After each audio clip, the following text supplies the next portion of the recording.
আসসালামু আলাইকুম। আজকে আমি ২ টা ডিম দিয়ে ভীষণ মজার মুসমুসে মুখরোচক নাস্তা বানিয়ে দেখাবো। ২ টা ডিম আমি সিদ্ধ করে খোসা ছাড়িয়ে নিয়েছি, গ্রেটার দিয়ে গ্রেট করে নিচ্ছি।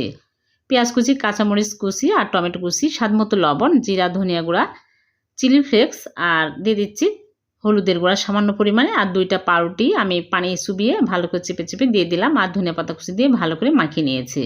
এখন আমি হাতে তেল লাগিয়ে এরকম করে চপ বানিয়ে নিচ্ছি। সবগুলো বানানো হয়ে গেছে। এখন আমি একটা বাটিতে নিয়ে নিচ্ছি ময়দা 1/2 কাপ আর দিয়ে দিচ্ছি স্বাদমতো লবণ, চিলি ফ্লেক্স 1/2 চামচ দিয়ে পানি দিয়ে পাতলা ব্যাটার তৈরি করে নিতে হবে। তারপরে একটা করে এই ব্যাটার মধ্যে চুবিয়ে ব্রেড ক্রাম্ব নিয়েছি, ব্রেড ক্রাম্বের মধ্যে কোট করে নিচ্ছি। তারপরে তেলে ভেজে নিব। তেল গরম হয়ে আসলে একটা একটা করে দিয়ে উল্টে পাল্টে ভেজে নিতে হবে। এরকম যখন কালার হবে তখনই তুলে নিচ্ছি। হয়ে গেল ২ টা ডিমের ভীষণ মজার মুসমুসে মুখরোচক বিকালের নাস্তা। ভিডিওটি যদি ভালো লেগে থাকে লাইক, কমেন্ট, শেয়ার করে দেবেন। আল্লাহ হাফেজ।